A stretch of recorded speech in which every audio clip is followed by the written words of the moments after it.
Good afternoon, colleagues, ladies and gentlemen, distinguished delegation from India, Excellencies. I declare open the 3229th meeting of the Committee on the Elimination of Discrimination open. Today, the committee will proceed with the consideration of the combined 20 to 21st periodic reports of India. I would start by warmly welcoming the delegation of India appearing today before the committee in Geneva, led by His Excellency Mr. Tushar Mehta, Solicitor General of India. The head of delegation is accompanied by His Excellency Mr. Arindam Bakshi, Ambassador, Permanent Representative of India to the United Nations Office in Geneva. And also we have a large delegation to whom also I address my warm welcome.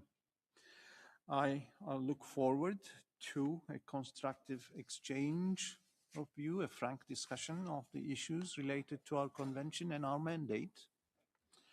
I must say that I'm particularly happy to see your delegation, Excellencies, after so many years. Welcome back. We will use this opportunity to cover everything that we have not been able to do so in the past. But we appreciate very much your presence here. I will now invite the head of the delegation, His Excellency Mr. Tushar Mehta, to introduce the delegation if he chooses to do so, and to deliver his opening statement. And you have about 8 minutes for that. The floor is yours, sir. Distinguished Chairperson, esteemed members of the committee, ladies and gentlemen, it is my distinct honor to commence proceedings on behalf of India for consideration of our report to the Committee on the Elimination of Racial Discrimination, or CERD. Let me begin by extending our warmest greetings to the committee and thanking them for the opportunity to engage in today's dialogue. We value the work of the human rights treaty bodies and believe in constructive engagement with them. Our delegation is headed by Learned Solicitor General of India, Mr. Tushar Mehta, on my left. Other members of the delegation include the Learned Additional Solicitor General, Mr. K.M. Nataraj, senior officials of the Ministry of Social Justice and Empowerment, the Ministry of External Affairs, the Ministry of Home Affairs, the Ministry of Minority Affairs, and of course my colleagues from the permanent mission here in Geneva. Mr. Chair, the International Convention on the Elimination of All Forms of Racial Discrimination is a key pillar of the global human rights architecture and is among its oldest, having commemorated its 60th anniversary of adoption last December. We remain deeply attached to this convention and its full implementation globally. We believe that this review presents an opportunity for India to reaffirm its steadfast commitment to the elimination of racism and racial discrimination and to the larger goals of equality and non-discrimination. Let me reiterate our delegation's intention to participate in this review with an open mind and a willingness to learn and to listen. I now hand over the floor to the Learned Solicitor General, Mr. Tushar Mehta. Sir. Thank you. The distinguished Chairman and esteemed members of the committee and my fellow delegates, it's a privilege to lead India's delegation before this committee, and particularly for me personally to be a part of 3 Indian delegations before United Nations human rights mechanisms in last 4 years. Our 4th Universal Periodic Review in November 2022, the Human Rights Committee Review in July 2024, and now this one. I mentioned it as an evidence of India's commitment and willingness to be engaged and reaffirms our commitment to promotion and protection of human rights. We approach this dialogue in a spirit of openness, constructive engagement, and confidence in the progress which India as a nation has made, while recognizing that the pursuit of equity and human dignity is always a continuing journey. India comes before this committee carrying a civilizational memory of thousands of years, much older than this convention. More than 2000 years ago, a Tamil poet, Kanyan Punduranagaran, wrote, Yadum Ure Yaduram Kelir, every place is my home, everyone is my kin. Our ancient texts, written thousands of years back, similarly gave us Vasudhaiva Kutumbakam, the whole world is a family. These expressions reflect an enduring Indian belief in the essential dignity and interconnectedness of humanity. The Indian subcontinent has, for millennia, been a meeting place of people, languages, faith, cultures, traditions. Today, more than 1.4 billion Indians live within this extraordinary diversity. We do not see plurality as an exception requiring any accommodation. It is the normal condition of India and defining feature of our national identity. Understanding India, therefore, requires understanding its diversity. There is harmony notwithstanding the myriad languages, faiths, religions, cultures, and social practices. If any discrimination or social prejudice arises, our constitutional commitment is unequivocal. It must be redressed. India also does not seek to rank one from discrimination against another. We seek to ensure equality, dignity, and opportunity for every citizen. Our Constitution incorporates a constitutional mandate to this philosophy under Article 14, 15, and 16 of the Constitution, which guarantee as a constitutional imperative equality before law, prohibiting discrimination on the ground of caste, creed, religion, sex, etc., and ensure equality of opportunity. Article 21 of our Constitution protects life and dignity. Article 29 and 30 protects cultural and educational rights, while Article 51A of our Constitution calls upon every citizen to promote harmony and preserve India's rich composite culture. These guarantees are reinforced by an independent judiciary, democratic institutions, affirmative actions, and an extensive framework of laws and public policies. Mr. Chair, India has a special historical association with this convention. Having itself emerged from a colonial rule, India was actively involved in the international struggle against colonialism, apartheid, and racial discrimination. And it actively participated in negotiating leading to this convention. We therefore recognize the historical importance of ICERD in transforming the international community's rejection of racial supremacy and institutionalized racism into binding legal obligations. We appreciate the committee's contribution over the decades in advancing these objectives. In this context, India strongly supports the United Nations General Assembly Resolution A by 80 by 250, which declared the trafficking of enslaved Africans and racialized chattel enslavement to be the gravest crime against the humanity. India supported the resolution and participated in the Next Steps conference which was organized at Ghana. The Honorable Chair, societal attitudes are not static. They change as the society evolves, as the society develops, as education expands, as economic opportunities increases, as people move and interact with greater ease, and as previously disadvantaged communities acquire greater political, social, and economic space. Our experience has been that constitutional safeguards and economic and social transformation has evolved together in our country. This is why, over the past decades, our governance philosophy has been Sabka Saath, Sabka Vikas, Sabka Vishwas, which is translated into English to mean all together, development for all, and with the trust of all. Development programs are need-based, targeted, and demand-driven, without distinction of race, caste, creed, religion, or any other factor. The results have been transformative. Extreme poverty has fallen dramatically. Hundreds of millions have gained access to bank accounts, health protection, sanitation, clean drinking water, housing, electricity, and digital public services. Maternal and infant mortality have declined substantially. School participation has improved, and opportunities for women and historically disadvantaged communities have expanded.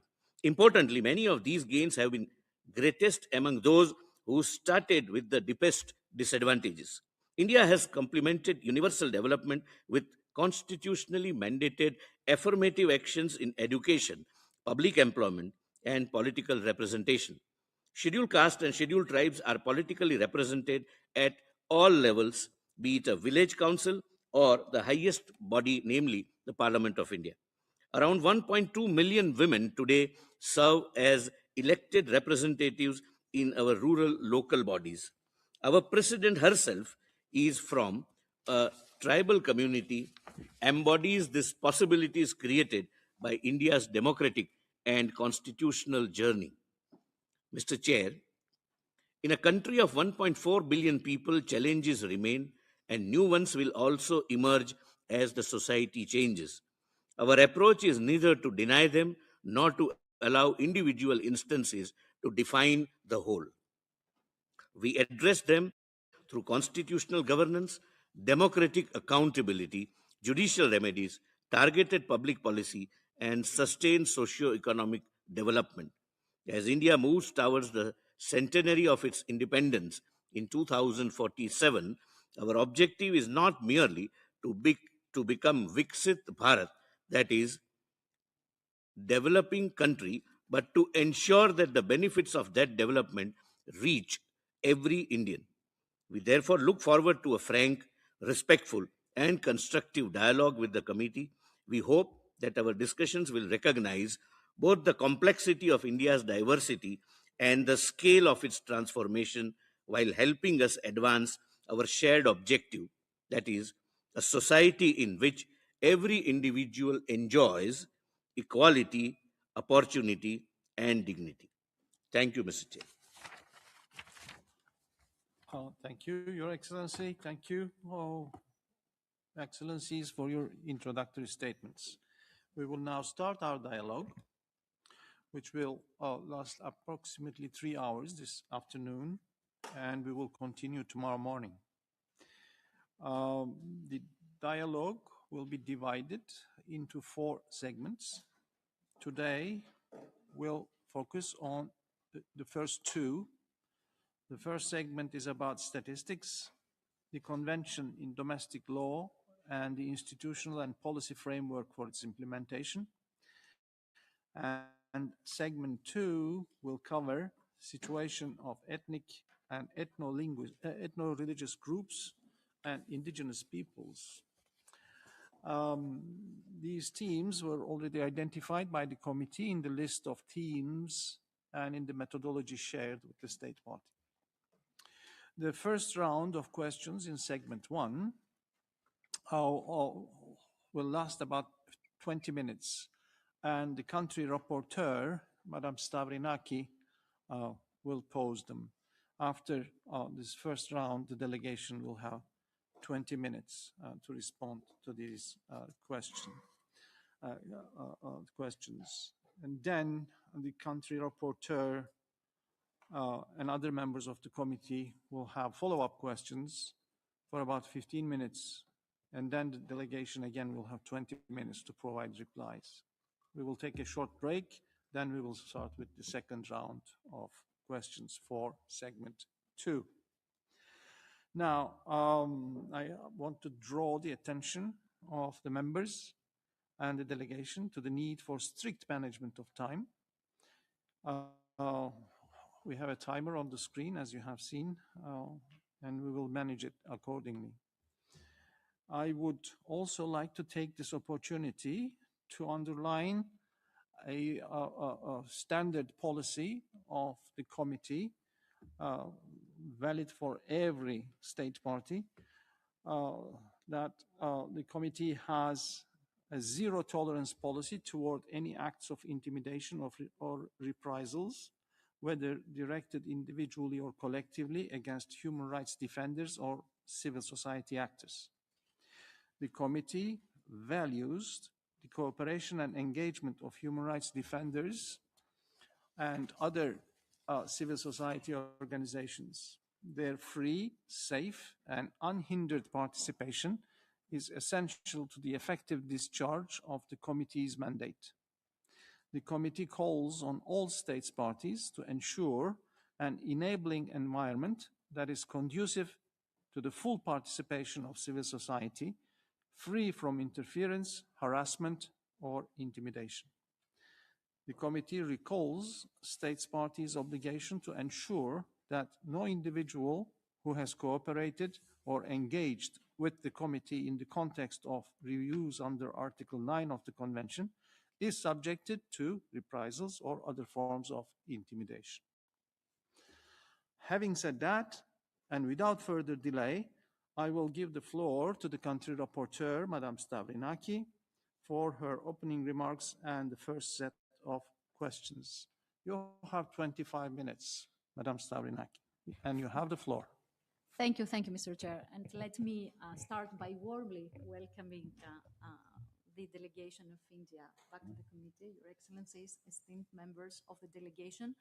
Let me also remind you that this is, to the committee and the audience, that this is the 11th time that India has appeared before the committee for a dialogue under the convention, and we certainly value the renewal of this engagement.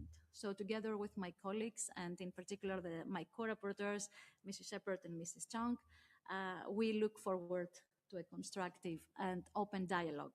Let me start with the first theme, the first issue, statistics.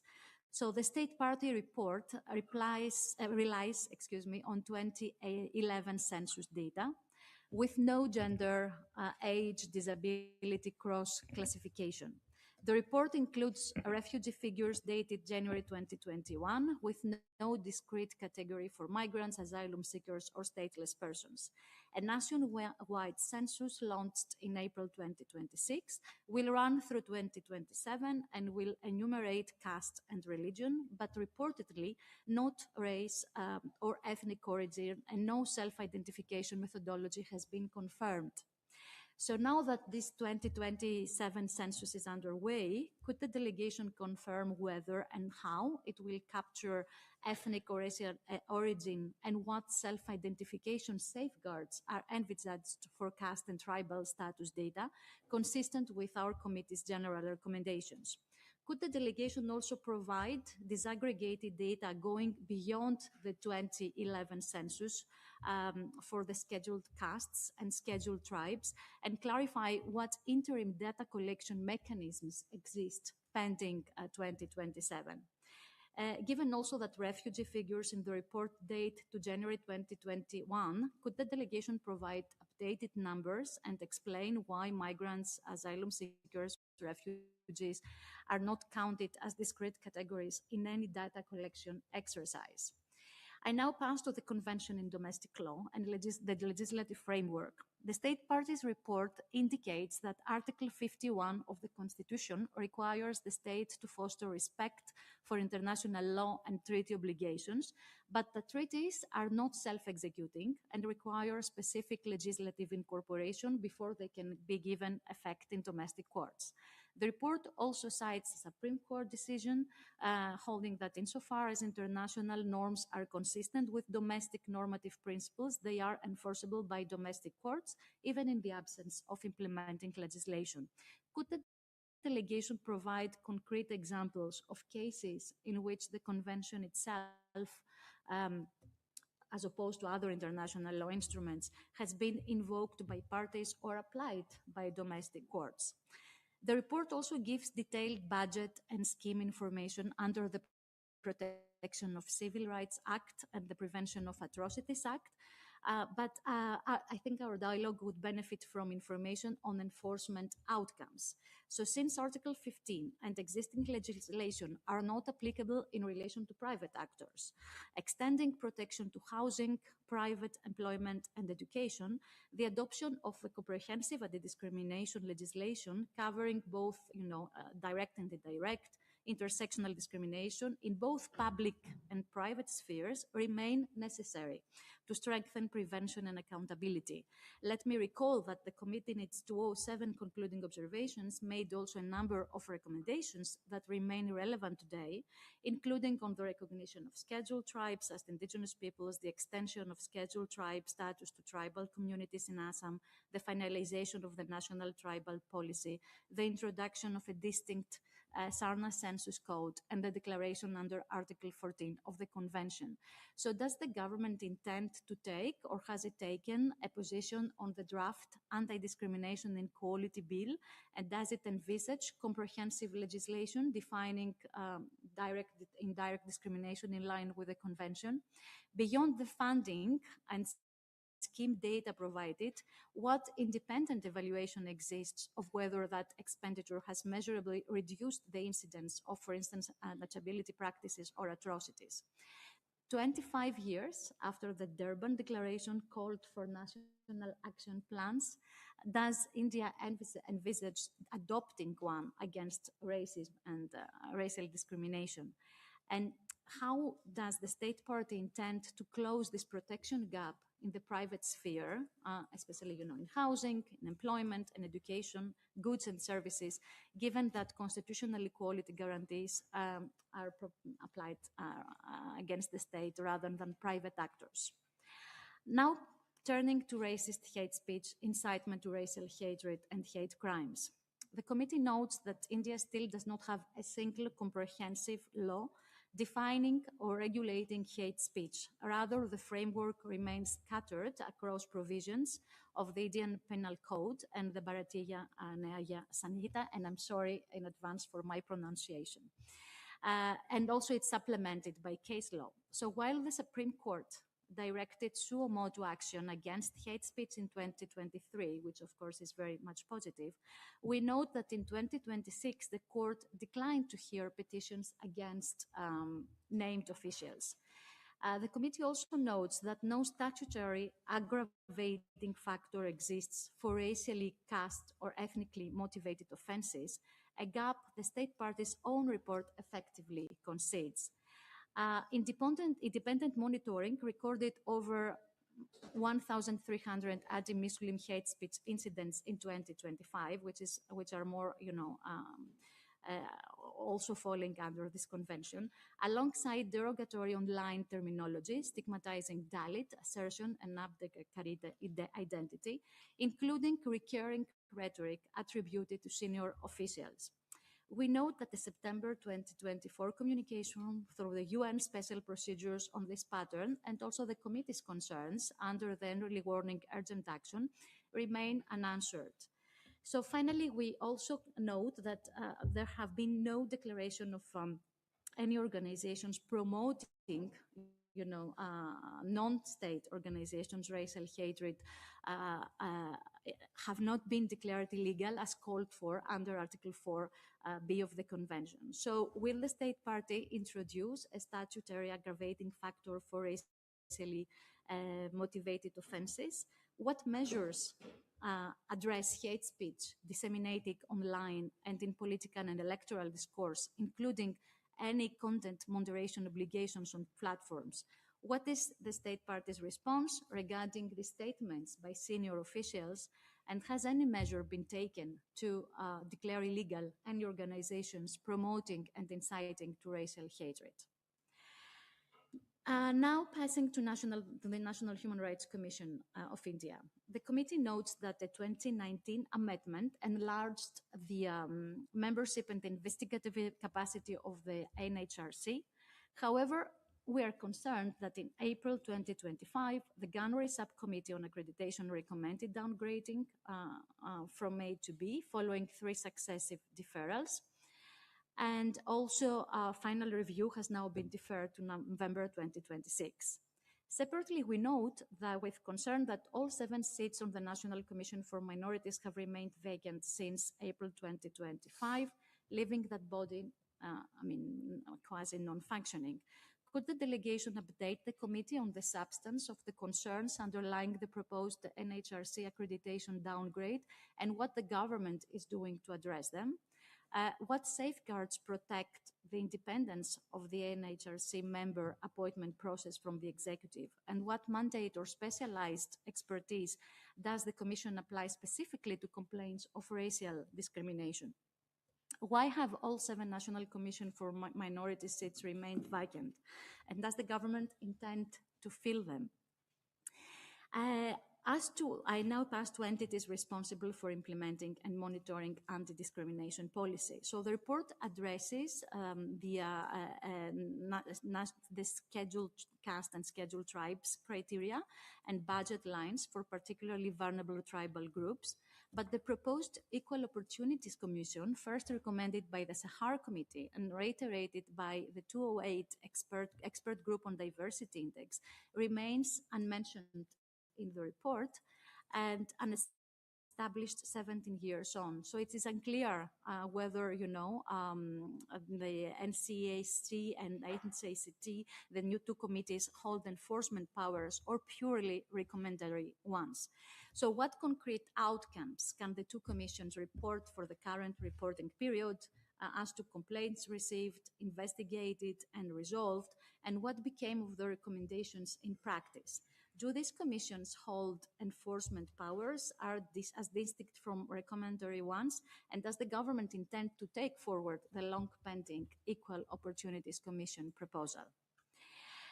We also note that 2021 data in the report shows 70,880 total scheduled caste-related cases, of which roughly 73%, so 52,173, were closed by police at the investigation stage as false, a mistake of fact, or for insufficient evidence. Of 264, 698 pending court cases, only 10,223 were disposed, yielding 3,640 convictions. A comparable pattern appears for scheduled tribe cases. More recent National Crime Records Bureau figures reportedly show conviction rates around 28% under the 1989 Act, with over 93% of cases still pending at the end of 2023 for the data that we have. What explains the very high proportion of Prevention and Atrocity Act cases closed by police at the investigation stage as false or unsubstantiated? And what independent oversight or review applies to that closure decision? Are there any safeguards protecting complainants and witnesses from pressure to withdraw or dilute complaints? And what measures are being taken to reduce the backlog in the special courts and shorten the average time to disposition? We know that it's, of course, it's a big challenge, but we need to understand what are the exact measures that are being taken. Could the delegation also provide updated conviction and disposition figures between 2023, 2026, and indicate whether the proportion of cases closed at this police stage has changed? I now pass to racial profiling and racially motivated violence by law enforcement. We know that the term racial profiling does not appear anywhere in the report, although the committee has adopted a general recommendation before the submission of the report on this issue. The closest material offered consists of general advisories on policing in areas with African communities, people of African descent, and general custodial torture jurisprudence. And also, so we would welcome the delegation's views on how its guidance, the committee's guidance, is being reflected in domestic policy and practice. Does the state party maintain any stop and search or preventive detention data disaggregated by caste, tribal status, ethnicity, national origin? And are profiling complaints recorded as a distinct category by the NHRC or state human rights commissions? We further note that attacks on people of African descent are characterized in the report as, I quote, individual criminal acts, not as racially motivated. So we would appreciate the delegation's clarification on this point. So on what basis does the state party characterize attacks as ordinary against on people of African descent as ordinary criminal acts rather than racially motivated violence? I finish my this segment with questions on accountability for human rights violations by law enforcement and security forces. So the report relies on general torture, custodial death jurisprudence, and police complaints authorities constituted in 25 states and 7 union territories without scheduled caste, tribe, indigenous specific incidents data. So the committee is concerned about by reports from independent sources describing a pattern of extrajudicial killings said to disproportionately affect Bengali-speaking Muslims in Assam and Adivasi communities in the Bastar region of Chhattisgarh. And again, apologies for my mispronunciation, including a 2025 state policy, which has been very contradictory, very raised serious concerns. So could the state party provide law enforcement data on human rights violations, specifically disaggregated by scheduled castes, scheduled tribes, and indigenous status? I know that it's mostly based on scheduled tribes. And also explain to the committee, please, if there is an independent mechanism, institutionally and operationally separate from the police and the security forces, mandated to investigate killings or, this police violence and security forces, which reportedly also there is no accountability for security forces since there is no access to justice against this violence.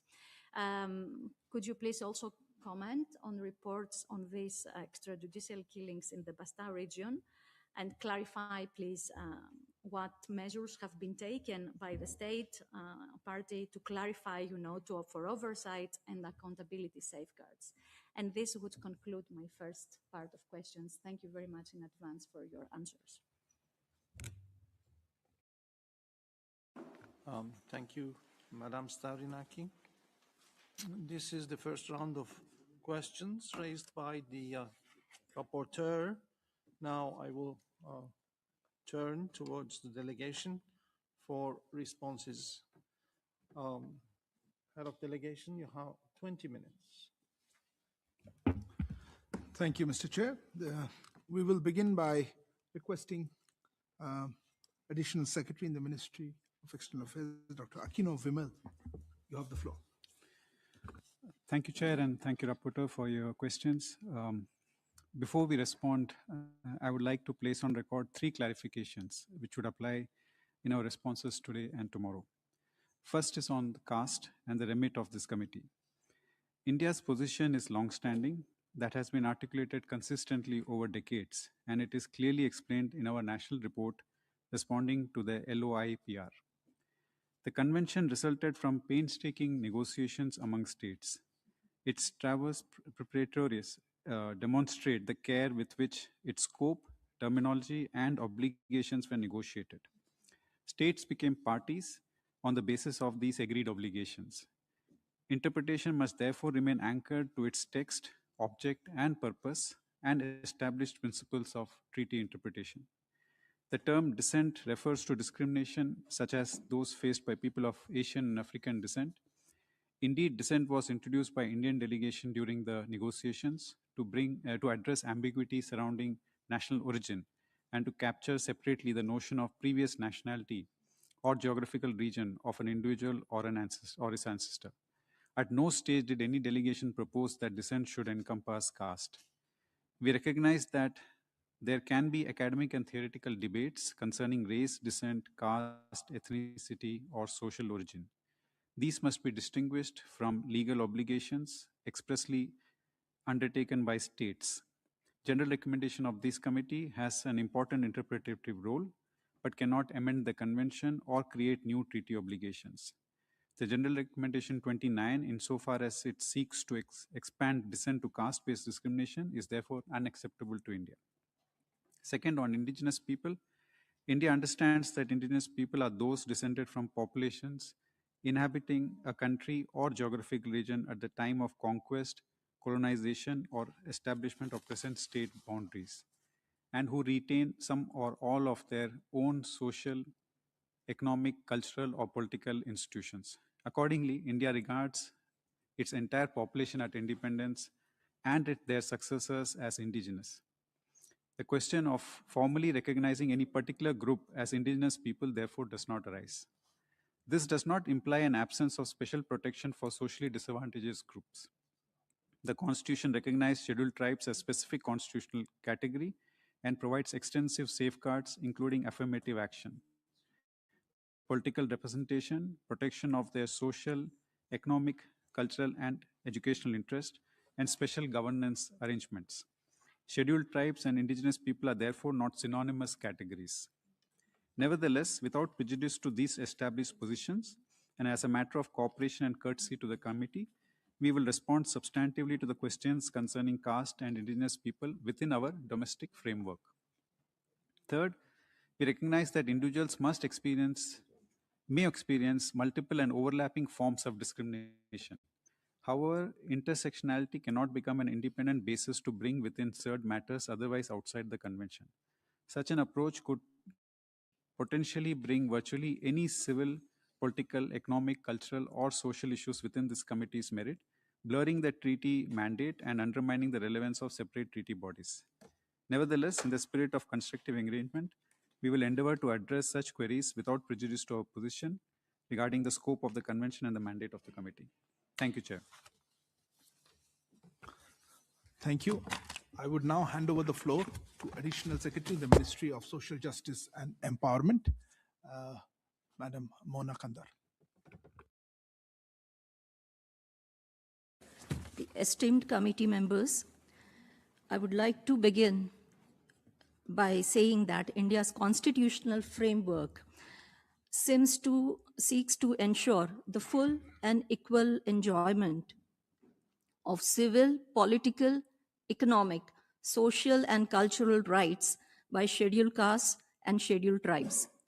Importantly, this combines equality and non-discrimination with special measures designed to address historical disadvantage and secure substantive equality. On civil rights and access to justice, statutory protections are supported by special courts, special public prosecutors, time-bound investigation, free legal assistance, victim relief, and rehabilitation and awareness programs. It also combines with capacity building of implementing machinery.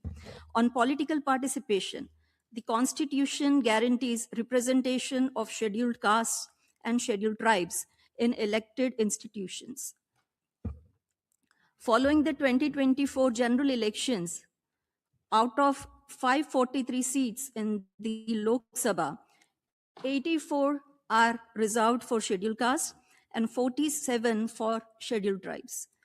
This includes 11 scheduled caste women member of parliament and also 6 for scheduled tribe women parliamentarians elected from the reserved constituencies.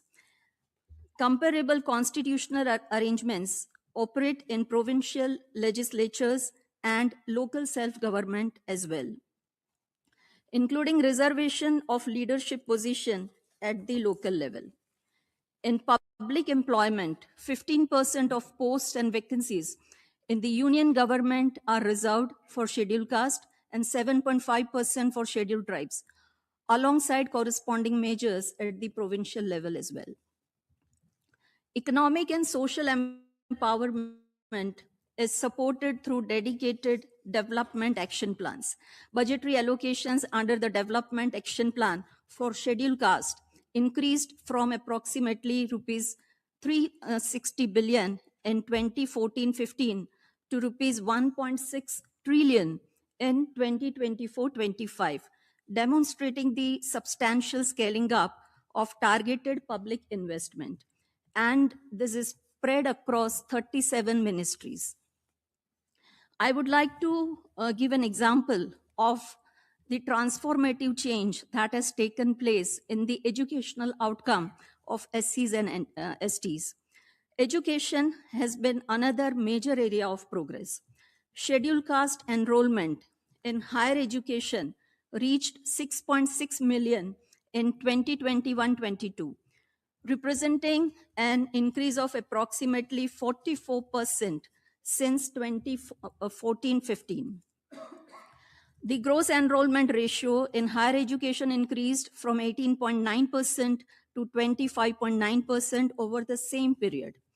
At the elementary school level, I'm happy to brief that scheduled caste general enrollment ratio reached 96.3% in 2023-24 compared with overall general enrollment ratio of 91.7%. Targeted development is also reaching communities directly. Out of 47,324 villages with substantial scheduled caste populations, which have been identified for improvement over 50 socioeconomic indicators, more than 17,000 have already achieved the prescribed milestones, benefiting approximately 4.8 million persons. Proactive measures for individual and community development of SC and ST persons make opportunities in private sector also accessible to this community. Therefore, I would like to submit that government doesn't see any requirement for setting up Equality Commission. Thank you. Thank you, ma'am. And may I now hand over the floor to Madam Nishta Tiwari, Joint Secretary in the Ministry of Home Affairs. Thank you. I thank the chair and committee members for questions regarding India's forthcoming census 2027. The census is one of the world's largest statistical exercises and will be conducted in India in two phases. The first will collect information relating to housing conditions, household amenities, and assets. The second will cover demographic, socio-economic, educational, migration, culture, and fertility-related particulars, including scheduled caste and scheduled tribe status. Census 2027 will also be India's first fully digital census using digital mapping, mobile applications for enumerators, a self-enumeration facility, and strengthened management and monitoring systems. Pre-testing standardized instructions, training, digital validation, and real-time supervision are integral to ensuring accuracy and consistency. We would particularly underline that the census framework respects the principle of self-identification. Individuals provide information to census officers to the best of their own knowledge or belief. Supporting documentation is not ordinarily required for such responses, nor is an enumerator expected to independently classify a person's self-declared identity. Mr. Chair, India has historically collected information on constitutionally recognized categories of scheduled castes and scheduled tribes. With regard to the inclusion of caste in Census 2027, the precise modalities and question are being finalized in accordance with established procedures and will be notified at the appropriate stage. We would also clarify that the Indian census has not historically employed categories of race or ethnic origin. These concepts do not correspond readily to India's distinctive social, historical, and constitutional context. Introducing externally derived classifications could produce sociologically misleading data rather than greater statistical clarity. India's approach is therefore to collect disaggregated information relevant to its own constitutional and policy framework, while ensuring that census data remain objective, administratively meaningful, and capable of supporting effective public policy. Thank you, Mr. Chair. Thank you, ma'am. May I now hand over the floor to Learned Solicitor General Tushar? Thank you. I would like to respond to the honorable members' question with regard to the extrajudicial killings in Bastar and other area which is mentioned. Let me just reframe the situation in Bastar. India has been facing a severe left-wing extremism, LWE, in this particular region of one of the provinces in the state and in nearby neighboring provinces. This is not a state party conducting operation against any tribal population. It's one of the democratic state discharging its primary responsibility of protecting an honest citizen, particularly the tribal population, who itself is the victim of this certain armed organizations. And as a result, since last 4 decades, the development could not reach this particular region. Now, allow me to note, and of course, with great pleasure and a profound sense of satisfaction of achievement, that as on 31st of March 2026, the government of India has officially announced, after several acts which have taken place, that no district in India now remains classified as left-wing extremist operated. This could not have been possible without the support of the people of the region, that is, the tribal population mainly. Since decades, they have been living with insurgency. India's achievement of a Naxal-free India stands amongst the most important internal security successes in the country's independent history. It reflects the impact of decisive leadership, sustained policy implementation, and multidimensional strategy combining security, development, and rehabilitation. And all this happens with the support of the tribal population, who itself is the victim of this extremism. Now, the resolve to end Naxalism was also about ensuring that every facility is available to the tribal population, which was deprived of it since last about almost 4 decades. Their children have a bright future, and their infrastructure is expanded, connectivity is more, and governance outreach in remote areas is also more. The honorable member also asked the question whether there is any independent statutory mechanism if there is an extrajudicial killing. I must answer that under the Criminal Procedure Code, there is a mandatory requirement of a magisterial inquiry in case of any extrajudicial killing or an alleged extrajudicial killing. Number 2, the National Human Rights Commission has also laid down binding guidelines as to what the executive and the police needs to do in such cases.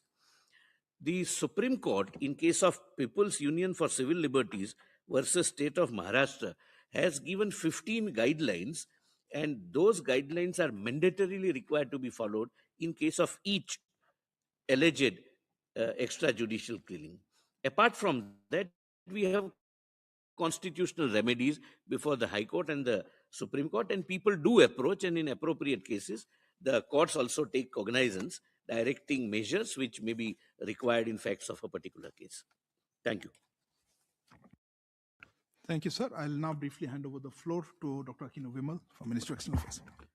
Thank you. I'd like to respond on the implementation of Durban Declaration and Program of Action. India participated very actively in the World Conference Against Racism, Racial Discrimination, Xenophobia, and Related Intolerance, which was held in Durban in 2001, and its subsequent review processes. India has also expressed its support for the Durban Declaration and Program of Action at relevant international forum and has contributed constructively to the discussion aimed at combating racism and racial discrimination. At the national level, India's constitutional framework firmly guarantees equality before the law and prohibits discrimination on various grounds. India remains committed to the principle of equality, human dignity, and non-discrimination that underpins international fight against racism.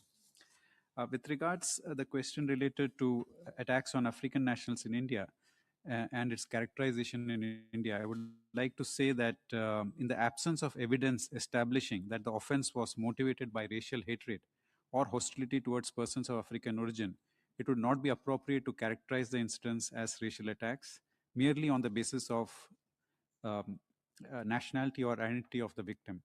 But in order to ensure that such incidents of violence do not reoccur, the provincial governments have been advised to increase police patrolling in areas where sizable African communities reside. They have also been advised to hold regular meetings with the African community in all major metropolitan cities to to reassure them. Local authorities have been sensitized to ensure the safety and security of all foreigners, including Africans. The government of India has also maintained regular contacts with diplomatic missions of African countries in India. Thank you. Thank you. May I request a brief intervention from Mr. Roy from the Ministry of Minority Affairs?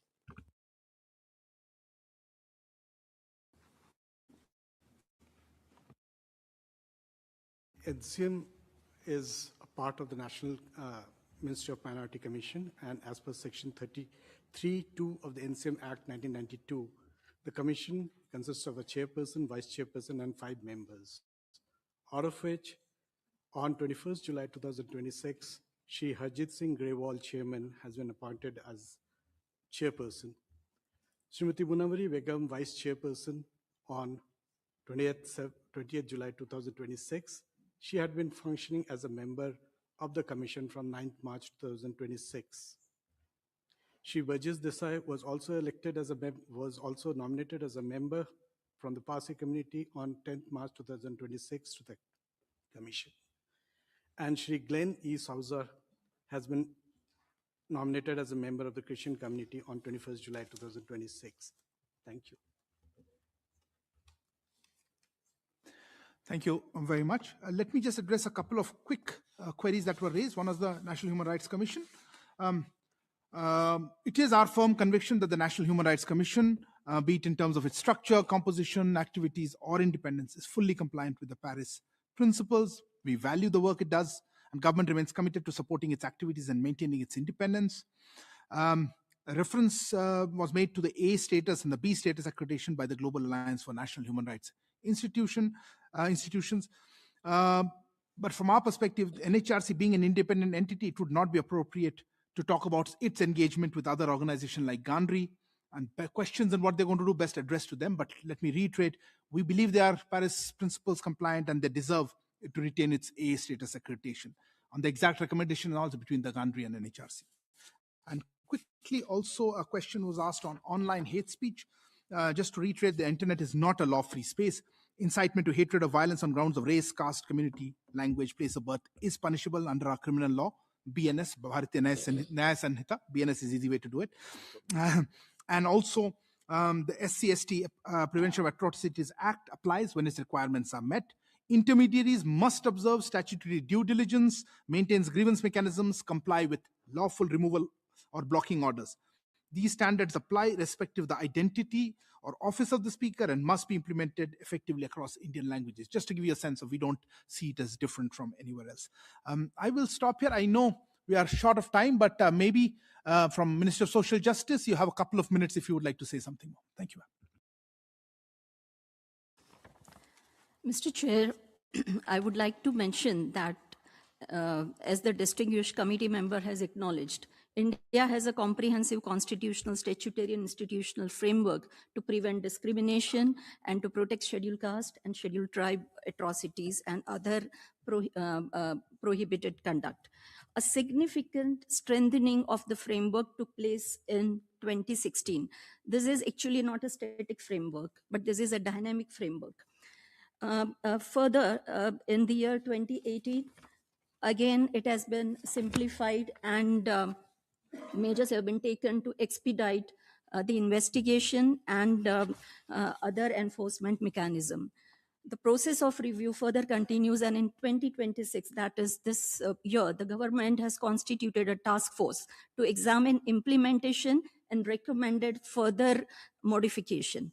So the task force has already submitted its report to the government. I would further like to mention that the scale of implementation can be seen from the latest available data for 2024. During that year, 55,535 cases concerning atrocities against scheduled caste were registered and indictment were filed in 44,885 cases. In respect of scheduled tribe, 9,959 cases were registered and indictment were filed in case of 7,844 cases. In the same year, 99,865 scheduled caste and scheduled tribe victims received relief and other rehabilitative measures from provincial government and union government, including financial relief amounting to approximately rupees 49.5 million. I would like to further submit that union government provides policy guidance and capacity building support, including through the Bureau of Police Research and Development. Provincial authorities are regularly advised to ensure effective implementation of legislation protecting scheduled caste and scheduled tribes. Equality is access to remedy. Under India's legal services framework, every member of a scheduled caste or scheduled tribe is entitled to free legal services irrespective of income. A 2024 partnership between the Department of Social Justice and Empowerment and National Legal Services Authority further strengthened the legal awareness and outreach program. Perhaps what we will do is take up the issues in the Yes, second I round. We was already just completing expressed the it. No, thank sentence. Yeah. Thank you. Thank you. I appreciate that. I thank the delegation for the replies. We will continue this discussion because now I will open the floor for brief follow-up questions by the country rapporteur and task force and other members of the committee. We have 15 minutes for that. Madam Stavrinaki, would you like to take the floor? Mr. Chair, and let me thank you also the esteemed delegation for their answers so far and this open dialogue. I think the committee notes the position of the state party, but of course it's our obligation also to respectfully disagree. The committee still has the position, holds the position that the castes fall under the scope of the convention. It is one, you know that our general recommendation 29, the committee recognized that these forms of social stratification and other analogous systems such of castes like inherited status that have this nullifying effect on the enjoyment of human rights is a matter of falling under the material scope of this convention. So this has not changed, and this is something that we see in many countries, in many states parties, not only in India. So it's something that we see continuing and having a very harmful effect on the enjoyment of human rights, which is a form of racial discrimination based both on this hereditary status, but also, the social disadvantage. That also your own recognition, the historical injustice that your own recognition or your own constitution recognizes. Having said that, but thank you very much for the responses. I want to go back. I appreciate the information that was given also on the new census. So, which means that finally, everyone that can be self-identify as caste member would do so. So finally, a self-identification on as a caste member or a tribe member or indigenous member would be possible. Did I understand well? So finally, this is something that reflects your own, the constitution's, your own national framework. I didn't hear a response on the national action plan, or probably I heard the response, it was indirect, that you don't think that it's necessary, but just confirming. I didn't hear anything about racial profiling. So it's something that we would really need to understand what are the guidelines. And I would like to go back to racially motivated crimes, because you said that you cannot, if you don't have the proof, we cannot prove that it's a racially motivated crime. But if a member of the delegation could explain to us better what is expected and who is expected to prove, to substantiate and prove these crimes. You know, it's a topic that we discuss a lot with state parties because we identified many gaps and barriers which finally, nullify access of victims to the recognition and sometimes of the racial motivation. And in many cases, what we see is that for victims, this recognition is very important for reparation. It's very important to be recognized by the judicial authorities, the fact that they were targeted due to situational circumstances related to ethnic origin or racial dimension. Uh, so I think also that in previous, I don't want to take more time, but I remember that I have to also raise the point of the armed forces, the Special Powers Act, that it was in the previous general recommendation, the committee asked to be repealed. Then we had 3 subsequent early warning and urgent action procedure communications. Questions were raised in the list of issues, but we didn't receive a substantive response. So does this mean that it was repealed in all areas, or does it still remain in force in 4 areas as we have, relevant information? Please clarify this point for us. Thank you very much, Mr. Chair, and I hope that there is still time for colleagues to ask questions. Thank you, Madam Stavrinaki. Madam Shepherd, would you like to take the floor? Madam Chung, would you like to take the floor? The co-rapporteur, yes. You have the floor, madam. Thank you very much. Thank you very much. Maybe this issue will be discussed tomorrow, but so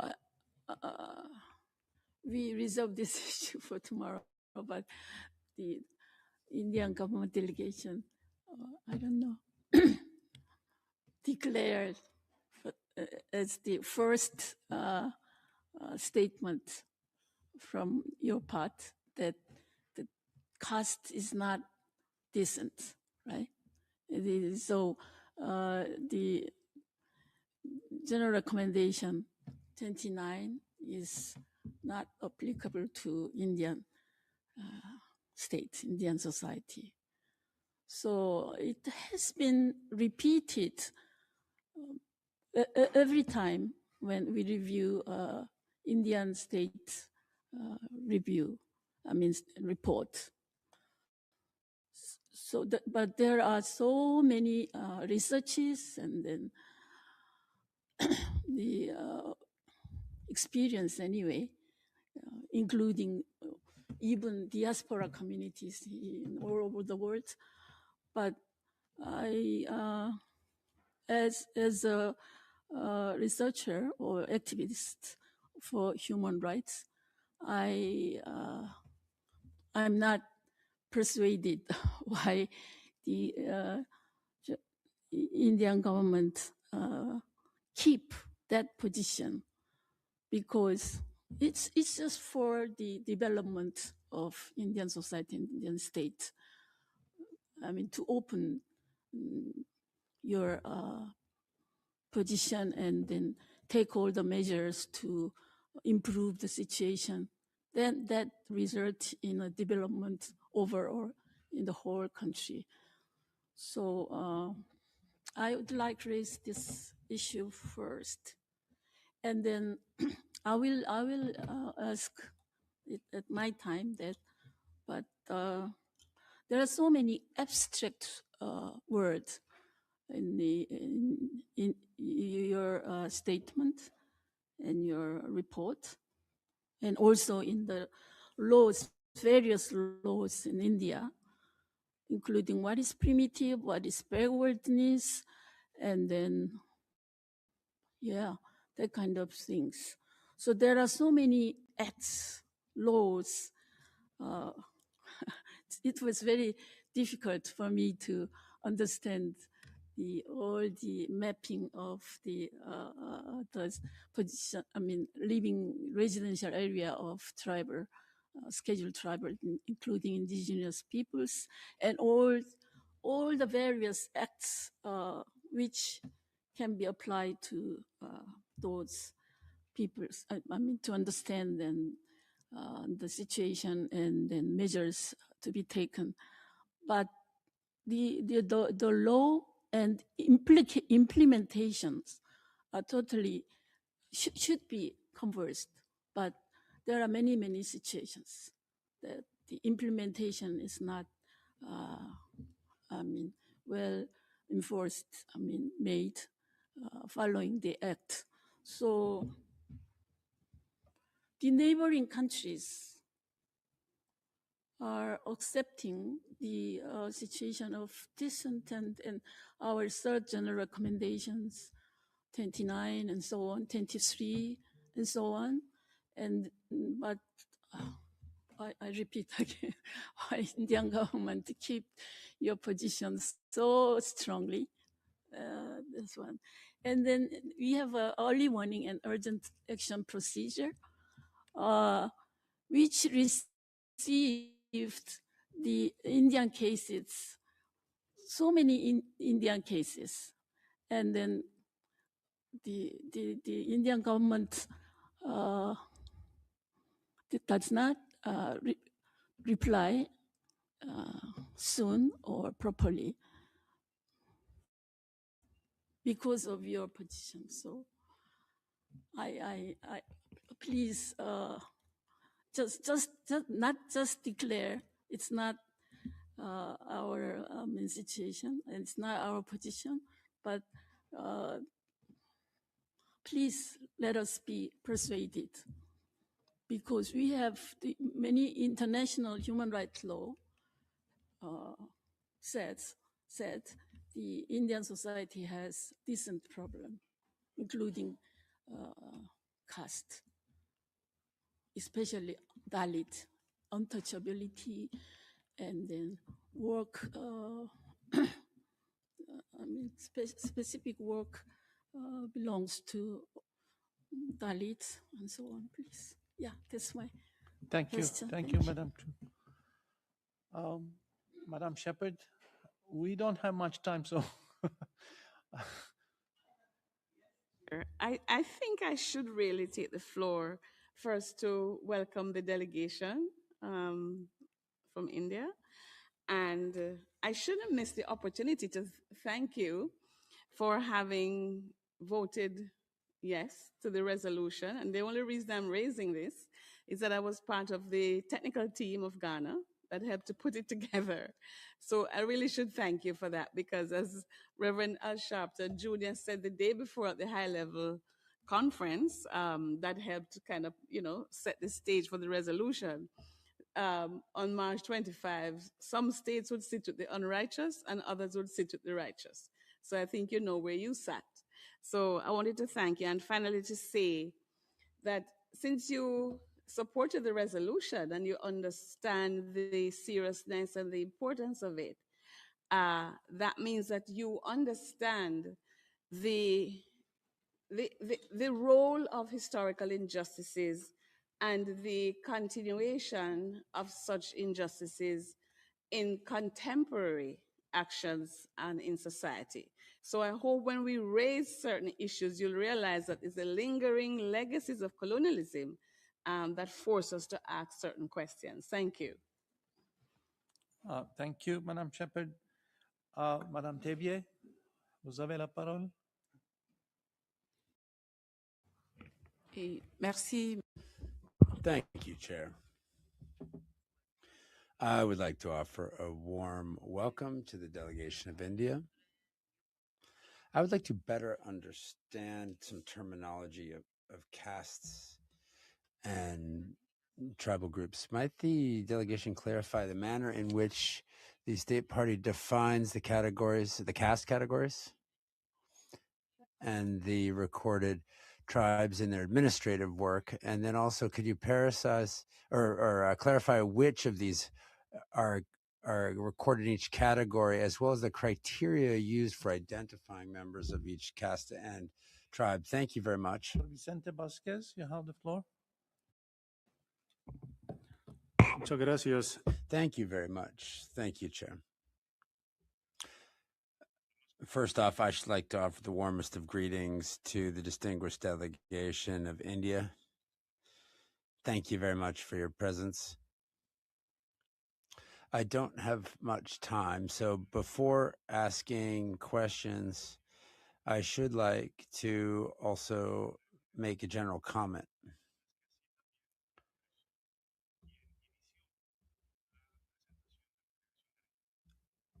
Perhaps first I should note that the conclusions of the study of the Special Rapporteur of the United Nations, Mr. Martinez-Scobo, indicated that communities, the peoples, and the indigenous nations, peoples, and communities are those that, with historical continuity in the pre-colonial and pre-invader groups that developed their territories, were considered to be different than other sectors of societies that now prevail in these territories or in parts thereof, which is the part that you mentioned in your remarks, sir. However, the Martinez-Scobo study in the second part notes that currently these societies constitute non-dominant sectors of society, and they are decided to preserve, develop, and transmit to future generations their ancestral territories and their ethnic identity as the foundation for their ongoing existence as peoples in step with their own cultural patterns, social institutions, and legal systems. That is the clarification made by Mr. Martin-Scobo. It would be important to offer a contextual clarification. The framework of this was developed primarily through the lens of European colonialism in parts of Asia, parts of Africa, and Latin America. However, the UN human rights system, to include the CERD, in step with the General Recommendation 23, and the regional human rights organizations, has evolved to implement the concept in a more broad sense in Africa and in other parts of Asia, in which communities have experienced patterns that are analogous to foreign domination, removal, and marginalization without there being a European colonizing power. So, having said that, I would like to say that we do need to bear in mind that the state party, India, ratified Convention 107 on indigenous communities and tribal communities at the ILO, and further, the UN Declaration on the Rights of Indigenous Persons. Along these lines, I should note that indeed, the first part of the conclusions of the Martinez-Scobo report can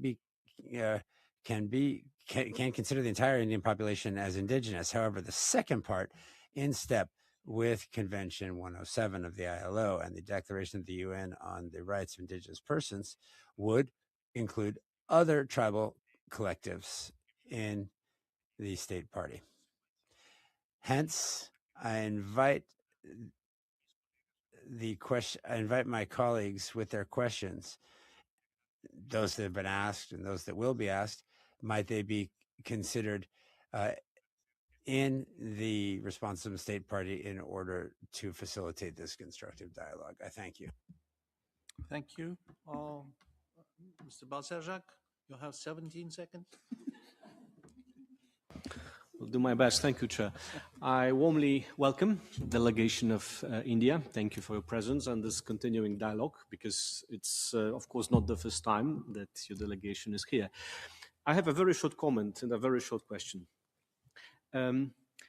We obviously know your position on interpretation of Article 1 and the caste issue, but also, well, it is common knowledge that your constitution prohibits discrimination also because of caste. In other words, caste-based discrimination is prohibited. That's what I read is official position. So I actually don't know exactly where the problem lies, because if your domestic law, the highest law of your land, is in fact more progressive than the convention, So where the problem is, I'm tempted to ask you, are there any gaps in our convention? Maybe.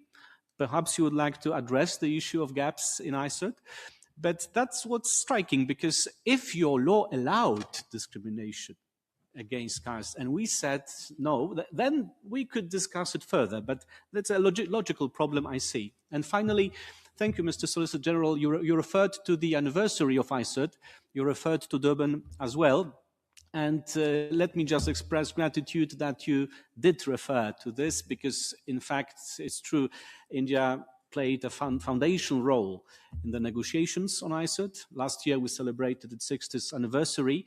And of course, a lot has happened in between. Lastly, we consider convention a dynamic instrument, that we interpret it dynamically. I wonder if that's so with your constitution and your approach to discrimination or not. Would you agree that we should interpret constitutions also in a dynamic way to ensure that they are effective? Thank you. Thank you. Madam El-Misnad, 1 minute, please. I don't know if the question is can be asked today or tomorrow, because it's about education. So tomorrow, okay, tomorrow. Thank you. Thank you very much. Yes, I will immediately turn to the delegation for the responses. Fact that you saved 50 seconds, Excellency.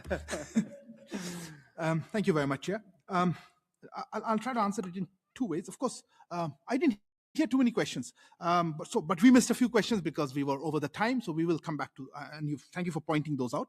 But before I do that, if you permit more of a personal comment, I see we've obviously got a lot of committee members very exercised about the declaratory statement made by my colleague. Look, these are not new. You are not new. These are statements we have been making. I heard one of the committee members saying, we have always said this whenever you have come before us. Let me remind you, we have always said this when we have come before you. And on the indigenous people, I can't remember a single time, and I've been 30 years a diplomat, that we haven't clarified our position on indigenous people. In every organization, we support the special measures that are required for indigenous people across the world. Mr. Vasquez mentioned, very interesting. We agree with most of it. There have been very, very difficult battles. And I think India has stood firm with indigenous people. It's just that in my country, in our country, we consider all of us as indigenous. So very difficult to say who was earlier, who was later. We don't want to get down that division. Similarly, on caste. Look, our constitutional provisions are robust against caste-based discrimination. We have one of the most strong affirmative actions programs in the world. We have today a very senior colleague from a particular ministry which really focuses on social justice on scheduled castes. We have a separate ministry on tribal affairs, so scheduled tribes. Our constitution understands this. We had ICCPR review 2 years ago. We did not put any caveat. We answered any question on that. It's just that we feel that given the history of this particular convention and its need to focus on racial discrimination, racial motivated attacks and hate speech, etc., may not be the best place to repeat the same kind of clarification that we have provided. Nevertheless, we have come prepared. We will discuss with you. But please understand that we are not willing to compromise our long-standing position regarding these issues. Committee member mentioned, do we think convention is dynamic? Of course, but we would humbly submit that such dynamism must be within the scope of member states getting together and amending, updating the convention, rather than the very useful inputs that we get from committee, but that perhaps cannot replace member state agreements on conventions. So that's, I would stop here, not waste further time. Happy to come back to this. Meanwhile, if you have queries, please do not hesitate. We'll try to answer to the extent we can. And on that note, let me first and foremost hand over the floor to Madam Nishtha from the Ministry of Home Affairs. There were questions on racial profiling, on AFSPA, etc. And please, you have the floor. Thank you, sir. Mr. Chair, I will quickly answer the follow-up question on census first. Distinguished member, you correctly understood that self-identification is being done by the individual in census 2027. So that in that respect, you have understood the same. Now moving on to the Armed Forces Special Power Act 1958, we reiterate that this act is a national security legislation intended to address exceptional security situation and protect the sovereignty and integrity of India and the security of its citizens. Importantly, This act is neither designed nor applied against any racial, ethnic, religious, or other community. Its application is territorially and security based, determined by the prevailing situation in areas affected by terrorism. The constitutional validity of the legislation has also been upheld by the Supreme Court of India. Its application is not permanent or automatic. The government periodically reviews notified areas in consultation with provincial governments concerned and relevant agencies. As security conditions improve, its geographical application is progressively reduced. The act was completely withdrawn from the provinces of Tripura in 2015 and Meghalaya in 2018 and has subsequently been substantially reduced in the provinces of Assam, Nagaland, Manipur, and Arunachal Pradesh. There are also institutional safeguards against misuse of powers. Specific operational instructions govern the conduct of security forces, and violations can attract disciplinary and legal consequences under the applicable laws. In this regard, we would like to tell that there are 100 cases pending before judicial authorities against personnel from armed forces. This act should therefore be understood in its proper context as a security measure subject to judicial scrutiny, periodic governmental review, and accountability mechanism, and not as a measure of discrimination against any community. Thank you. Thank you. May I hand over the floor to Madam Mona Kanda, Ministry of Social Justice. Thank you. Mr. Chair, I would like to briefly mention about the National Action Plan. I would like to reiterate that the Development Action Plan for Scheduled Caste and Scheduled Tribe are National Action Plan because they encompass to several ministries, and there is a special framework to ensure that all the ministries, they provide for the required budgetary provision for SCs and ST communities, and there is a mechanism to ensure the same. Now I would like to bring to the notice of the esteemed committee how these acts have been implemented. I would like to give a little analysis of the breakup of the number of complaints, that is 57,789 registered for atrocities to SC persons. If this is broken up further, then out of that, 18,437 cases are related to simple injury and 16,892 cases are related to other Indian Penal Code related crime. And there is a decreasing trend in not only in Prevention of Atrocities Act and PCR Act, but also other IPC related cases. Further, I would like to mention that the union government provides financial assistance to provinces for setting up exclusive special courts, special public prosecutors, setting up protection cells, also setting up cells at the provincial level, and conduct several awareness programs and provide relief and rehabilitation to the victims. Provincial governments also have their own action plan for the same. Since 2014-15, approximately 823,000 victims of atrocities and their dependents have received relief and rehabilitation. Importantly, the program also promotes social integration. In 2024-25, 26,050 persons and couples received financial assistance under the measures supporting intercaste marriages. Mr. Chair, I would like to further mention that India's approach has been to establish specialized institutions with constitutional authority, defined constituencies, and direct grievance redressal functions, and expertise in particular disadvantages they address. So we have national commissions for scheduled caste, national commission for scheduled tribes, and they have the overarching framework for monitoring, reviewing, and advocating. Mr. Chair, I would also like to mention that India's constitutional position on untouchability is unequivocal. Article 17 of the Constitution abolishes untouchability and prohibits its practice in any form. The Protection of Civil Rights Act 1955 gives statutory effect to this guarantee, while the Scheduled Caste and Scheduled Tribe Prevention of Atrocities Act 1989 provides enhanced protection against specified forms of caste-based violence, humiliation, discrimination, and exploitation. Implementation is closely monitored right from union level to provincial level to district level by the heads of their respective government.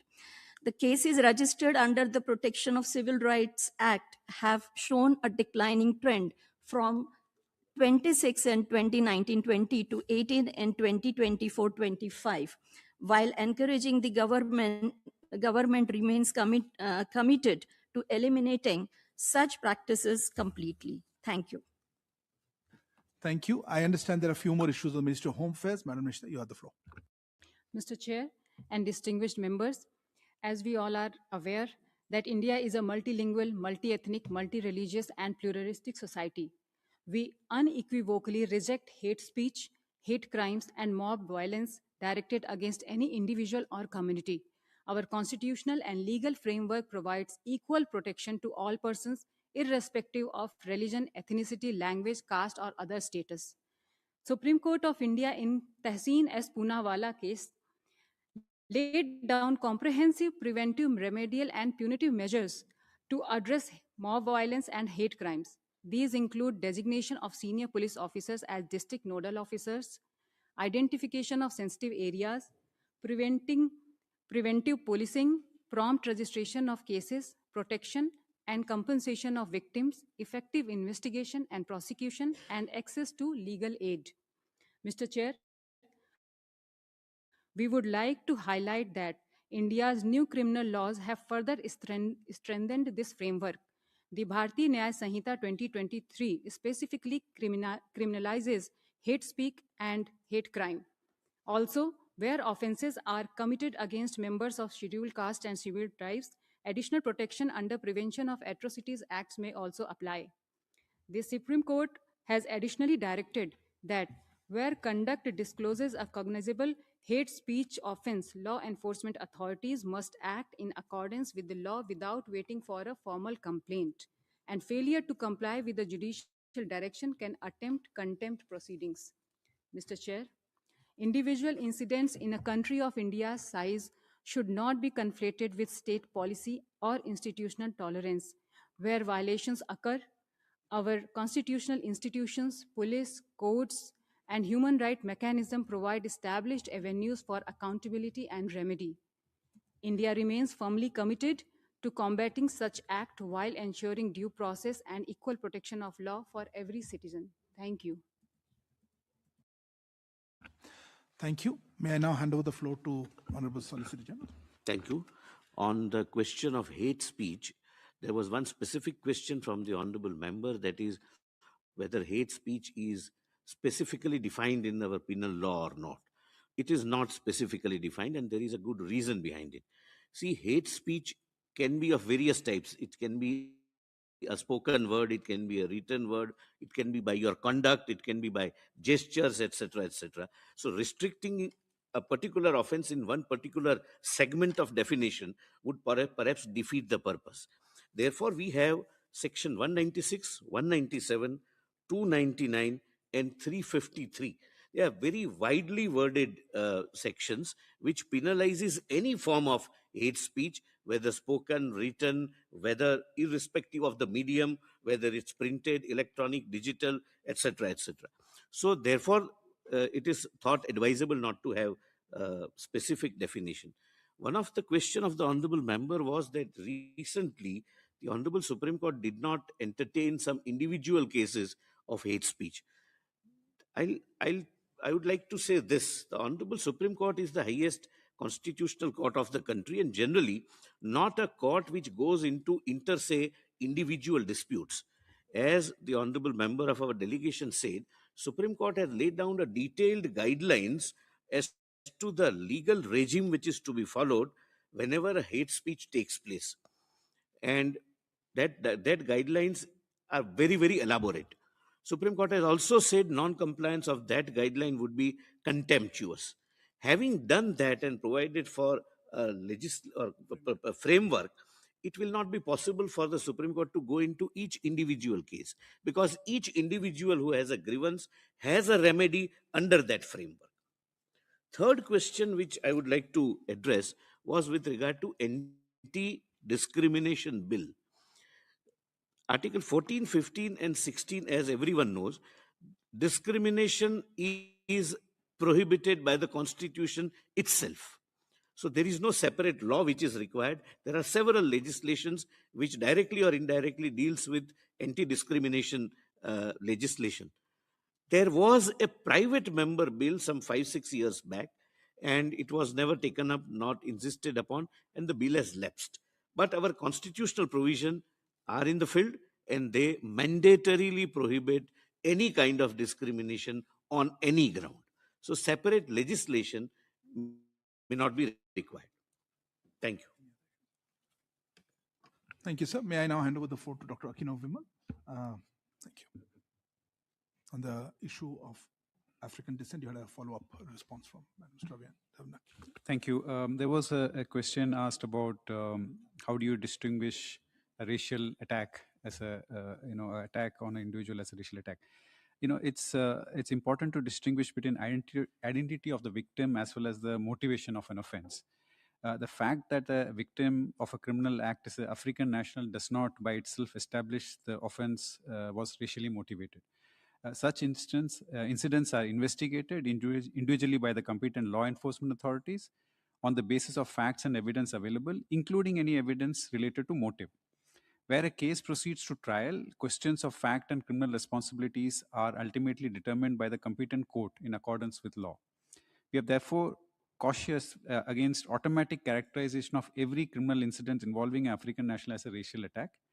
Equally, when evidence indicates that racial prejudice or hostility form the part of the motivation or circumstances of an offense, such evidence will always be duly considered by the competent authority. Thank you. Thank you. Were there other issues that we needed to respond? I had a quick query regarding a query was whether external, sir, you might be better placed, but I'll respond, whether a treaty requires a separate law. In our system, in the courts have taken up treaty obligations as also something that is justiciable unless it goes contrary to our constitutional provisions. I'm not sure we have an example of this particular convention being spoken about, but we'll check. I'm not aware. Sir, you have the floor. No, there are instances where the treaties signed by the government of India are treated with profound respect by the Honorable Supreme Court. And there is an example, may not be this treaty, but other treaties where there was a question of sexual harassment in workplaces, where the Supreme Court, in judgment of Vishakha, laid down guidelines solely on the basis upon the treaty which was signed, which was up thereafter, of course, followed by the Parliament legislating the enactment. So it receives the highest respect, though it must be in conformity with the municipal law. Thank you. Thank you, sir. I'm just trying to go through my list of other questions that we might have missed. Huh? Sorry, you want to take? Dr. Thank you. There was a question regarding the ILO Convention 107. Here, again, this is the same point which I made earlier on the indigenous people versus tribal as we see it and our domestic regulations. Currently, India is not party to ILO Convention 1969 concerning indigenous and tribal people. However, India is a party to the earlier ILO Convention 107 on indigenous and tribal population. As I had mentioned briefly earlier, India's approach is informed by the constitutional framework and the specific social and historic context of the country. In India, all citizens are equal before the law and enjoy the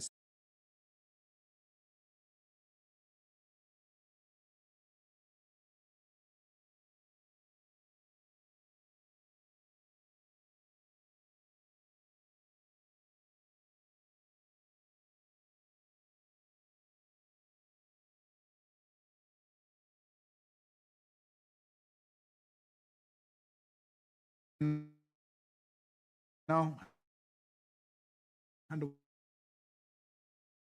over the floor to Solicitor General. Thank you. Violence in it experienced an outbreak of ethnic violence in May 2023, rooted in a long-standing historical divisions between two communities. Victims were drawn from both the communities and from every segment of the society. We have extended relief and rehabilitation without distinction between the communities. The total outlay started from 2023 and continued till date. For the financial year 24-25, the total outlay is 8.2 billion rupees, which is continuing. The immediate relief is also given. Rehabilitation efforts are being made. And they are those who are resettled. They are now out of the camps.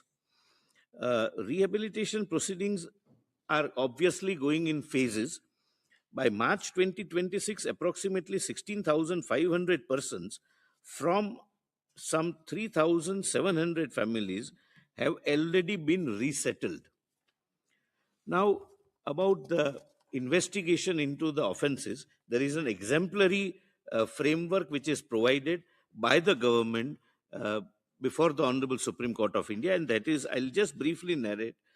Every reported case of sexual violence in Manipur is under investigation by a special investigation team headed by senior police officers who are drawn from states other than Manipur. They are not officers from Manipur.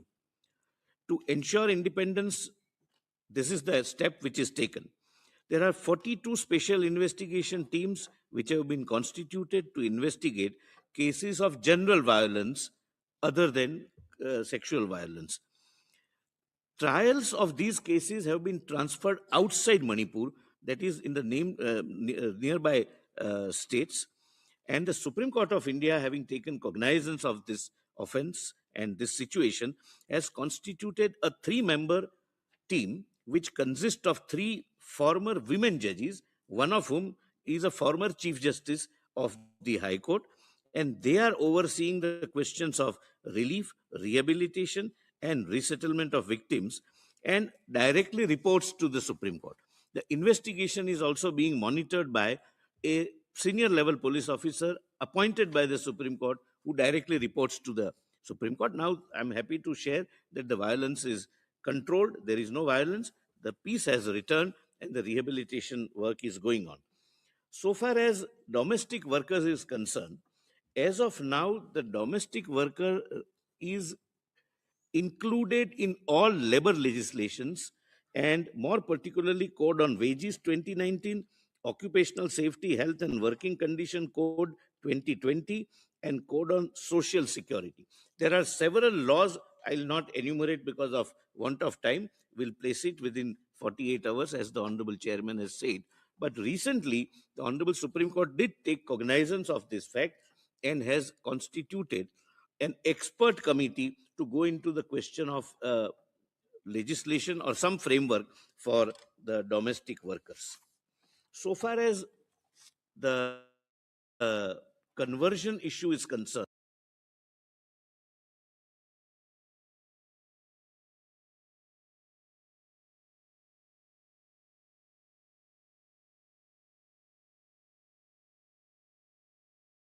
the issue was discussed and debated since decades in the intellectuals, amongst the affected parties, government, Indian polity, courts, etc. And now it is fully covered by the judgment of the Honorable Supreme Court. And I must clarify, it is not, the judgment is not against any presidential order, and judgment is perfectly in tune with the constitutional spirit as well as the constitutional text of Indian Constitution. I think that answers the question. Thank you. I understand there was some additional data on left-wing extremism area. Additional Solicitor General Nataraj. regarding Adivasis or forest dwellers' rights are concerned, I would like to add, in addition to what learned Solicitor General has already said, Adivasi or forest dwellers' rights are fully protected in India. As a matter of fact, they were exploited by terrorism prevalent in the region by extremists. However, due to government's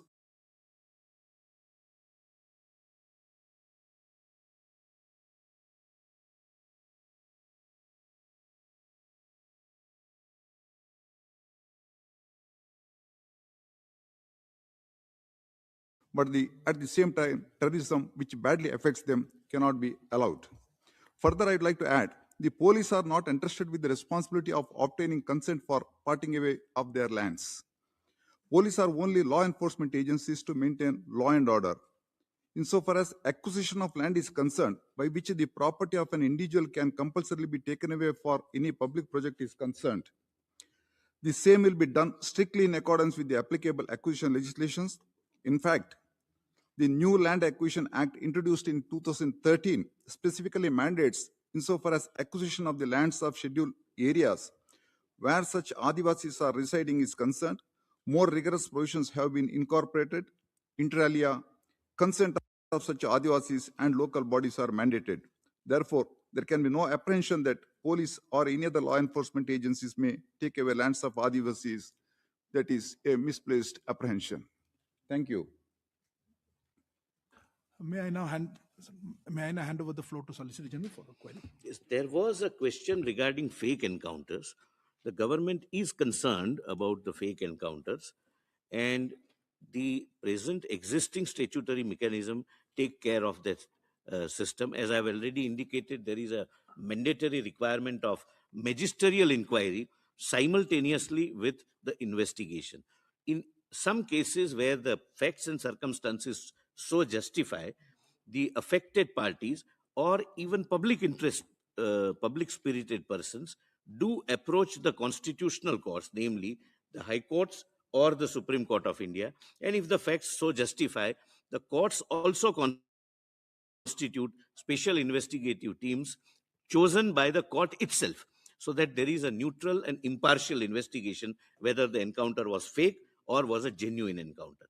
And ultimately, the matter goes for adjudication, trial, and the trial court takes over, and the acquittal or conviction results after an elaborate and exhaustive process of trial where even a victim can also participate. He has equal participation. Thank you. Thank you, sir. There was one specific issue on which I don't have a response. On Simlibal project, an allegation that Gram Sabha consent was not taken. I find it difficult to believe that a project would have gone through. We have very clear guidelines on how to implement the projects, but there are remedies available on such issues.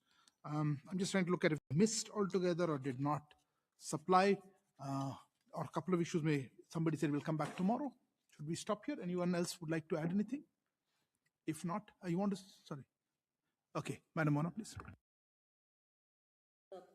Protection of the rights of scheduled tribes are concerned, in addition to what already has been said, there is also process of public hearing, process of sending out public notice. Also, the representations are invited, and a hearing is given to each of this representation. There is a provision for rehabilitation of project affected persons, and there is an elaborate mechanism to protect the rights, generally protect the rights of scheduled tribe persons. They have been given forest rights. They have also been given rights for minor forest producers. Thank you.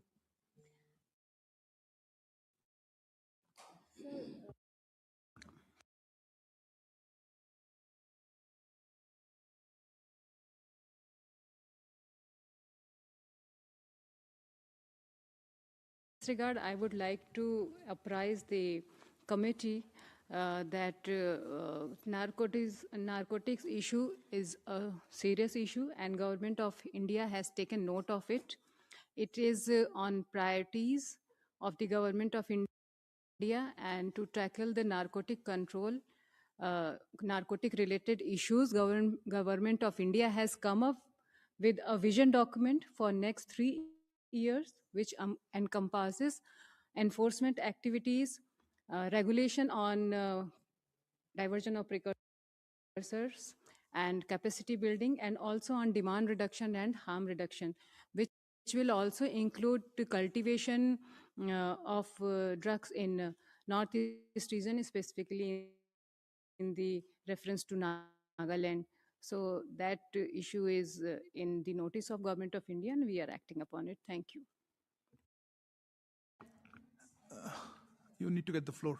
You have the floor, madam. Thank you.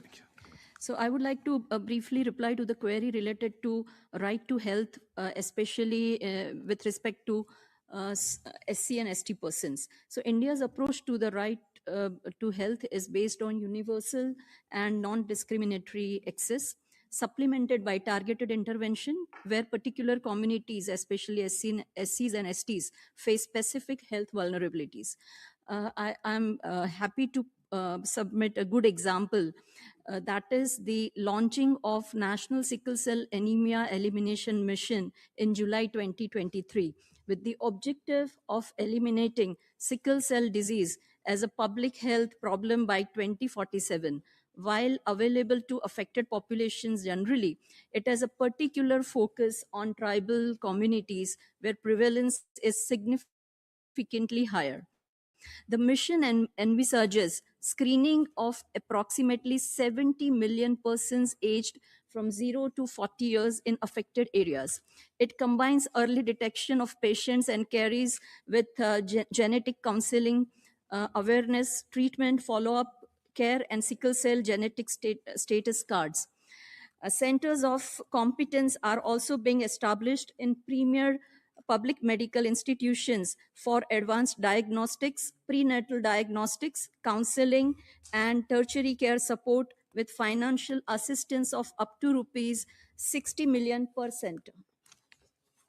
Community level implementation is strengthened through training of frontline and primary healthcare personnel.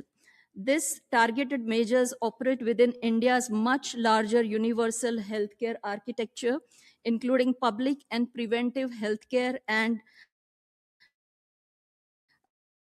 publicly supported care. The results should also be seen against India's broader national health trajectory. Between NFHS 4 and NFHS 5, national infant mortality declined from 40.7 to 35.2 per thousand live births, under 5 mortality from 49.7 to 41.9, and institutional deliveries increased from 78.9 to 88.6%. Thank you. Thank you. I think they will raise more questions, notwithstanding your statement on health tomorrow. But anyway, we will reiterate. May I hand over the floor now, Dr. Hakim? Just wanted to make a short point on the issue of intersectionality. This is an issue which, of course, I briefly mentioned in my initial comments, but I mean, I do realize that this is an issue which is coming here again and again, and it's not our intention not to reply, but it's that we don't want to dilute or shift the focus from the mandate of this committee, but also want to reiterate that when it comes to India, constitutionally and within our legal framework, there is actually a very progressive system when it comes to multi-layered discrimination which happens. And this is something which is also addressed in various Supreme Court judgments to ensure that the intersectionality issue is handled and a person doesn't get a kind of a disadvantage because of multiple elements which are there in an individual when it comes to discrimination. So I thought I'll just make this point just to keep that element in this committee's conversation. Thank you. Sir, 1 second, sir. Solicitor General want to just add to that in half a minute. I'll just add one thing to my learned colleague's submission on this intersectionality. When our constitution was being framed, the framers of the constitution were conscious and cognizant of this intersectionality, which is a very country-specific issue because of the very inherent diversity in the nature, in the country. And therefore, they have enough and substantial safeguards to ensure that this intersectionality is taken care of. If one goes through all the fundamental rights and all other constitutional, dealt with and fully covered by the constitutional principles. Thank you. Thank you, sir. With that, can we hand over the chair with 20 seconds to spare? Thank you, sir. Thank you. Thank you very much. Well, colleagues, excellencies, ladies and gentlemen, we have come to the final minute of our meeting today. As Monsieur Diaby has said, there were a lot to cover that we had to discuss with you in the last 20 years. So it's normal that things will come up again and again, as they will tomorrow, because segment 3 tomorrow is also a continuation of most of the things that we have started discussing today. So with that, I wish you all a very good evening, and I declare the 3229th meeting of the committee closed. Thank you very much.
you.